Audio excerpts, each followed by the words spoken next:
विधायक बवरू खाजी की आज 11वीं पुण्यतिथि है और हर वर्ष की भांति यहाँ पर मेला लगता है और इस मेले में लोग आकर के जो सबसे पुनीत कार्य है किसी की जान बचाना और उसके लिए ब्लड की आवश्यकता होती है वो ब्लड कैंप लगाते हैं। यहाँ के विधायक सम्माननीय हाकम अली खान साहब बवरू खाजी के दोनों सुपुत्र मुबारक और याकूब जी, उनकी धर्मपत्नी, पूरा परिवार और फतेहपुर का पूरा परिवार जो हमेशा से जिनका पारिवारिक रिश्ता रहा है और वो सब लोग यहाँ आकर के ब्लड देते हैं और ब्लड दे करके किसी की जान बचाने के लिए अपने आप को समर्पित करते हैं। बवरू खाजी का लंबा राजनीतिक इतिहास रहा, उनका जो प्यार मोहब्बत भाईचारा गंगा जमुनी तहजीब जो उन्होंने स्थापित की वो आज हम सब देख रहे हैं कि सर्व समाज के लोग ब्लड देने के लिए यहाँ पर आ रहे हैं। उन्होंने जो विकास के काम किए वो ऐतिहासिक हैं और जब वो चले गए कम उम्र लेकर के आए थे हमारे बीच में, लेकिन उनके भाई हाकम अली ने जो यहाँ से दूसरी बार के विधायक हैं उनके जो छोड़े हुए कार्यों को आगे बढ़ाने का काम किया और आज जो छवि पूरे प्रदेश के अंदर हाकम अली खान साहब की है, मैं समझता हूँ कि वो सबको साथ लेकर के चलने की छवि है और अच्छे काम कराएं। पिछली साल जो कांग्रेस की सरकार थी तो उन्होंने यहाँ जिला अस्पताल हो चाहे अनेकों कार्य हो, बवरू खाजी ने यहाँ जो गंगा जल लाने की जो नींव रखी थी, मैं समझता हूँ कि वो अब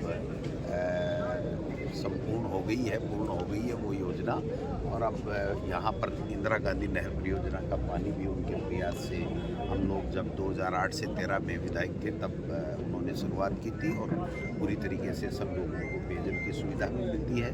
तो मैं समझता हूँ कि ऐसे मौके पर हम उस व्यक्तित्व को याद करते हैं, उनके कामों को याद करते हैं, उनकी नीति को याद करते हैं, उनके जो जनसेवा के संकल्प थे उनको याद करते हैं और जो संकल्प अधूरे रह गए उन्होंने लिए थे अपने जीवन में और वो जल्दी चले गए, तो जो अधूरे सपने रह गए उनको पूरा करने के लिए हम सब लोग इस दिशा में काम करते हैं। सर, कांग्रेस प्रदर्शन कर रही है मनरेगा को लेकर, गांधी नाम को लेकर, क्या कहें? देखिए, पहले ही बीजेपी और आरएसएस को गांधी नाम से ही नफरत थी। वो गोडसे के अनुयायी हैं, गांधी जी की विचारधारा को कभी नहीं मानते। राष्ट्र ध्वज उनके आरएसएस के उसके ऊपर नहीं फहराया जाता, 50 साल तक आपने देखा होगा।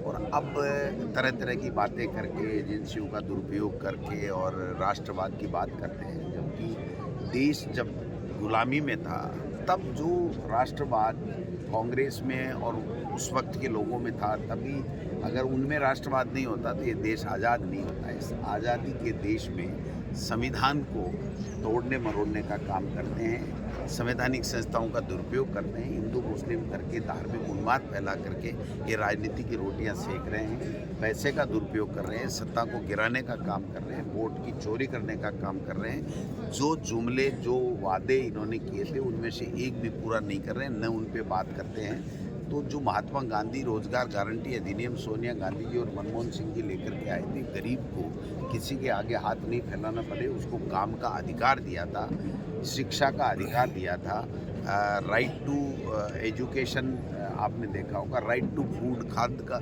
खाने का अधिकार दिया था, भोजन का अधिकार दिया था। ये सारे अगर कोई कानून बना के दिए तो वो सोनिया गांधी, मनमोहन सिंह और कांग्रेस पार्टी थी, और आज ये उससे मिटाने का काम कर रहे हैं। अब भारत सरकार तय करेगी नए कानून के मुताबिक कि कहाँ उसको काम देना है, कहाँ काम नहीं देना है। यानी काम की जहाँ ज़रूरत है वहाँ काम नहीं मिलेगा, जहाँ वोट आएंगे बीजेपी को वहाँ पर काम मिलेगा, वहीं पर बजट मिलेगा। आज 125 दिन की बातें कर रहे हैं, लेकिन 46 दिन भी औसतन यहाँ पर काम इस मोदी सरकार ने आने के बाद में दिया नहीं है।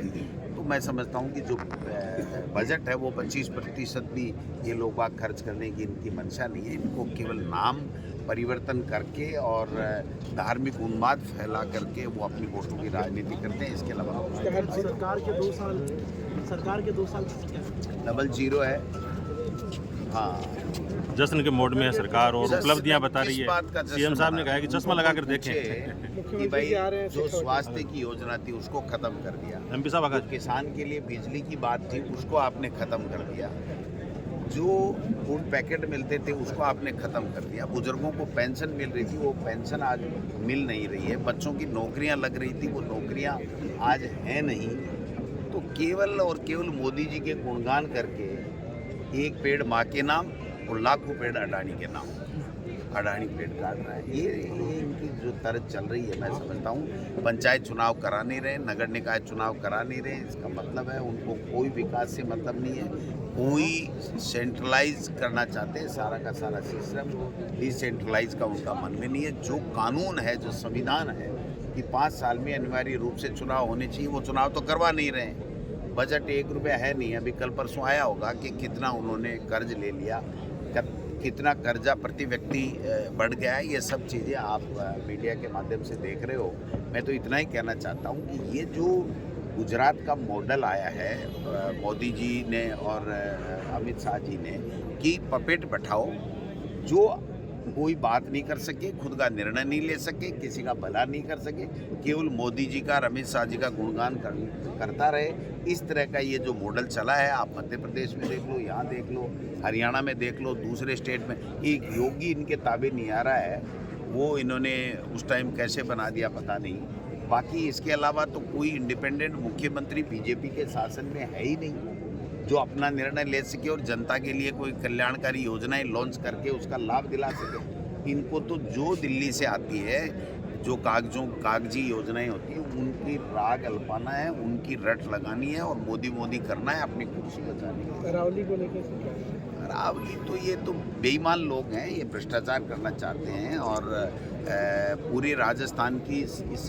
खनिज संपदा को लूटना चाहते हैं, लोगों को परेशान करना चाहते हैं और जलवायु पे भी इसका असर पड़ेगा, सारी चीज़ें होंगी। तो मैं समझता हूँ कि सब कुछ सिस्टम इनके कब्जे में आ गया है, इसलिए मनमर्जी और तानाशाही कर रहे हैं। ये देश के लिए, लोकतंत्र के लिए, संविधान के लिए ठीक। मुख्यमंत्री तीसरी बार फतेहपुर आ रहे हैं 2 साल के। आप देख लेना तो क्या घोषणा करके जाए, पूछ लेना उनको। सर, तीसरी बार 30 बार आ जाओ, वो तो 40 बार तो प्रधानमंत्री जी के, अमित शाह जी के धोख लगाए हैं, 1 रुपया तो लाया नहीं। अब रामगढ़ में आते हैं तो देखना फतेहपुर को क्या देके जाते हैं, तब पता लगेगा। सर, मास्टर प्लान को लेकर आपने भी कई बार बोला, अभी तक मास्टर प्लान फाइनल नहीं हुआ। कौन है मंत्री इनका मास्टर प्लान का? सर सीकर से ही है। कौन है? तो उनको पूछो ना कि भाई क्या हो रहा है। सर ऐसा नाम पे किस लाख से ज़्यादा वोट कट चुके हैं, क्या अरे कहेंगे? भाई 40 लाख, हाँ सॉरी 40 लाख 40 लाख वोट काट रहे हैं। ये वोट काट करके और जहां सरकार नहीं बनती है वहां पैसे से खरीद करके और नफरत फैला करके हिंदू मुस्लिम, ये 3 ही तो राजनीति कर रहे हैं। और चौथी राजनीति इनकी क्या है आप बताओ? पहला चुनाव मोदी जी ने झूठ और जुमलों से, झूठे वादे करके जीता था। दूसरा चुनाव सेना के शौर्य के पीछे छिप करके जीता था कि मैंने वो बालाकोट कर दिया और पुलवामा ये हो गया वो हो गया। और तीसरा चुनाव वोट चोरी करके जीता है। चौथा चुनाव इनके बस में आएगा नहीं, लोग समझ चुके हैं। राहुल गांधी जी ने स्पष्ट कर दिया है कि आप वोट चोरी करके बने हो, उसका कोई जवाब इनको देना नहीं है। इनको तो नफरत फैलानी है, इस देश में दंगे कराने हैं, इस देश के लोगों की सुविधाओं से उनका कोई लेना देना। तो आज का प्रदर्शन पूरे जिलों पे होगा? हाँ बिल्कुल, आज और कल मनरेगा का जो महात्मा गांधी नरेगा का नाम परिवर्तन किया, उसका पूरे कांग्रेस पार्टी में विधायक वगैरह। सर, हाँ सर, बिहार से नीतीश कुमार जी सीएम हैं और उनका जो हिजाब वाला मामला है राष्ट्रीय अंतर्राष्ट्रीय मामले में खूब गया, आप तो सब समाजों में जाते हैं। दिमागी रूप से अस्वस्थ हैं, उनको डॉक्टर की सलाह लेकर के काम करना चाहिए। जो उड़ीसा के अंदर बीजू पट्टायक में मोदी जी ने स्लो पॉइजन देके किया था, उस तरीके से मुझे लगता है कि कोई साजिश हो रही है। वो स्वस्थ नहीं है, उनको इलाज की ज़रूरत है। Thank you sir.